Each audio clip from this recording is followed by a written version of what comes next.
Hello, my hospice family. Hello, my hospice caregivers.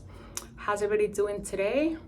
Welcome back to another hospice end of life video. Okay, I'm so thankful that you are enjoying the video, and I am even more thankful that I am able to be obedient to God and have the courage to come out and talk about such a scary taboo topic as end of life care in hospice. And as I've mentioned in my other videos, I believe that this message is very important, okay? Even though it's not popular, that most people don't want to talk about it, but it is part of life that each and every one of us, okay? We are all going to be at end of life one day. And so therefore, it's very important for us to get ready, okay? To be ready, to be informative, all right? To all of my caregivers out there who are currently taking care of somebody under hospice care, okay? I say a big thank you to you, because I know it's not an easy job, but this channel, okay, this community is there to serve you, okay? And that being said, as I've mentioned in my other videos, I am a hospice nurse, okay? I've been a hospice nurse for many years. So this topic is very dear to my heart. And also I want to share with you guys.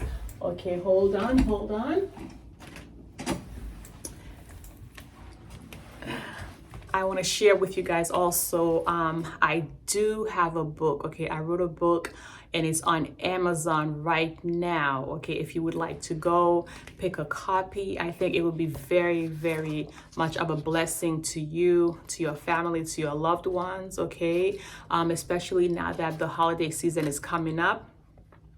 It is it's short, okay? It's only about 24 pages, but it's very powerful, very informative, okay?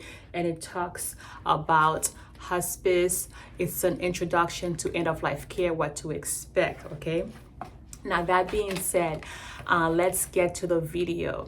The title of this video, okay, it's effective communication. How do we as caregivers communicate to our loved one who is at end of life, who is on hospice care, who is on palliative care, okay? So what are the ways we should communicate with them, okay? And also I would love to hear from you, your feedback on your thoughts, okay, and your experiences.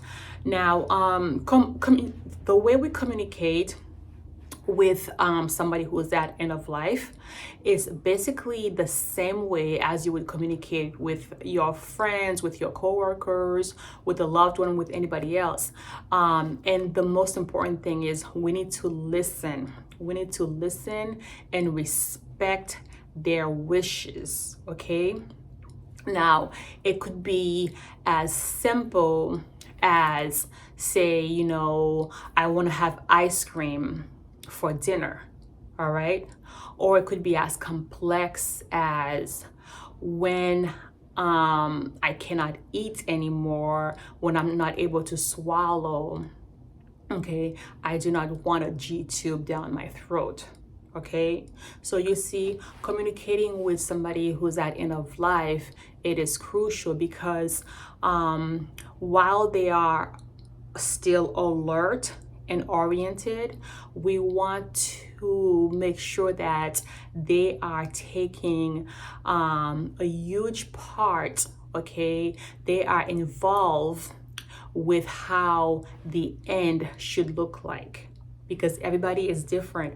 The end, what I would like my end of life care to look like might be completely different from somebody else, okay? So you as a caregiver, you as the loved one, it's very important to listen and to honor that wish, okay? Now, you might have completely different beliefs, different perspective, different feelings, okay? For example, you might think to yourself, why would I be giving my mom ice cream for dinner? You know, why would I want to give dad ice cream for dinner? Why would I want to give my sister, my brother, my aunt, who's dying, ice cream for dinner? But those are the things that, the person wants. And these are their wishes. So we need to honor that because it's not going to hurt them. You see? If it's not going to hurt them, then we must honor it. And also, as you have resources, like I always say, use the hospice nurse as resources. As you have resources like the hospice nurse, communities like these, you could ask questions, okay? Please, speaking of communities, follow me on Facebook. I am on Facebook under DunsHospice, and also on Instagram under DunsHospice. I'm going to try to put a picture here on the links, okay? So this is, that's one of the things. The ice cream example was a simple example. Now, as I mentioned, what about when it comes to putting a G-tube, okay, down mom's throat or dad's throat? What about having a G-tube placement? You see?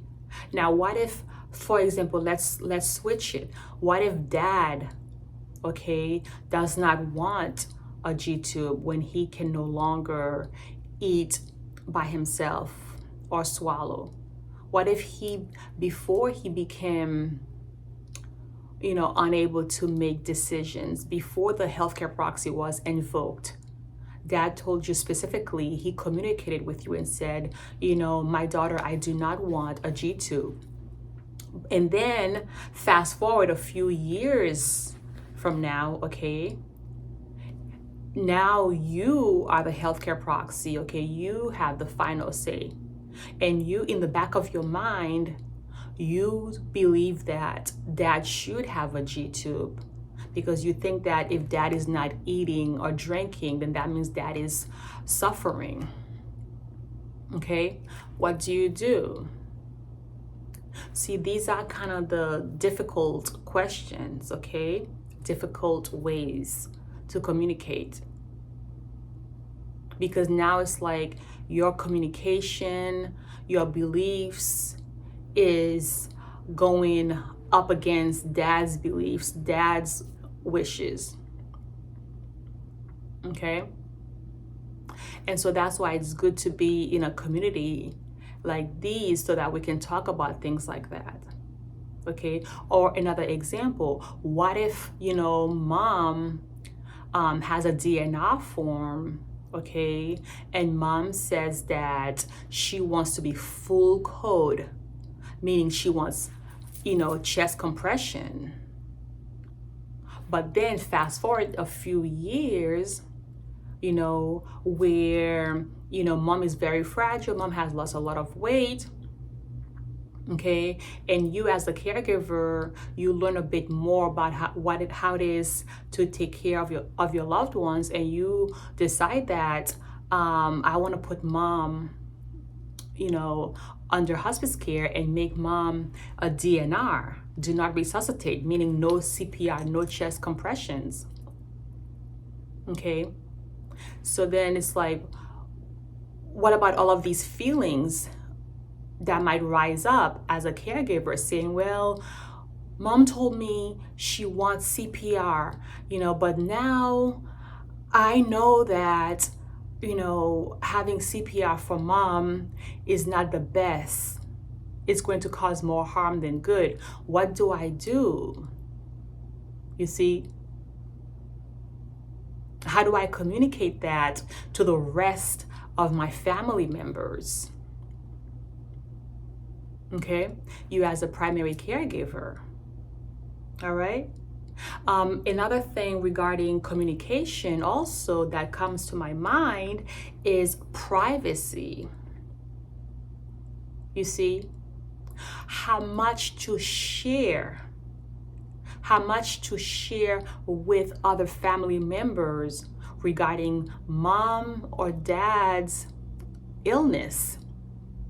Okay? Because you as a primary caregiver, you are the one who's going to doctor's appointments with dad from the very beginning, okay, even before there was a, definite diagnosis. But, and then dad is telling you, I don't want to share anything yet until I'm ready, until I know for sure. But yet every time you go to the doctor's appointment, you have family members calling you, asking you, what's going on? Tell me, what did the doctor say? What happened? Da, da, da. Okay? So how do you communicate with the rest of the family members? And also, with dad. All right? And also with communication, my hospice family, with regards to communication, a big part of communication is also knowing when to be silent. Silence is also a form of communication. That's also how we communicate.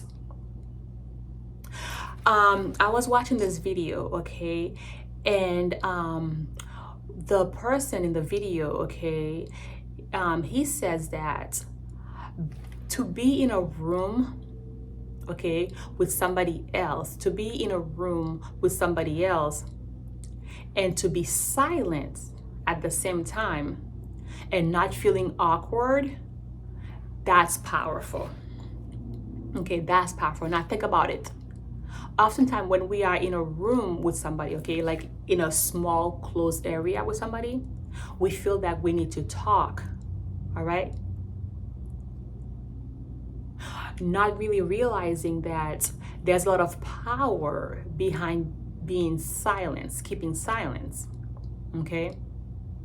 When you are, as a caregiver, when you are taking care of your loved one, when you are in the room with them, it's okay to just be still, to be silent, because that's also a form of intimacy.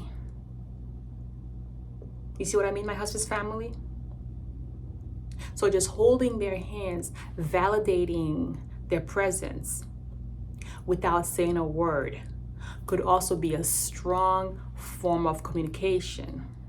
For those of us out there, okay, who are not sure what to say when we go to see a loved one who is sick, who's at end of life, sometimes the best thing you can do is just go in the room and hold their hands and just watch a movie together in silence. Watch a show together in silence. Or just sit there. You could be reading your book or newspaper while they're taking a nap. Just stay there. Your presence, your energy will be very strong still. They'll still feel it. It will still consume the air. Okay, my hospice family? So this is what I wanted to talk about effective communications. Okay, I wanted to give us some guidance, some techniques, some tools to think about. I would love to hear from you, okay, your point of view on how you as a caregiver is communicating with your loved ones. Okay, what are some things, what are some tools that you have that has worked? What are some methods, okay, that you still find to be somewhat of a challenge? All right? As always, I love you with the love of Jesus Christ. Please like this video, share it, so that this message can go around to more and more people. See you in the next video. I love you with the love of Jesus Christ. Take care.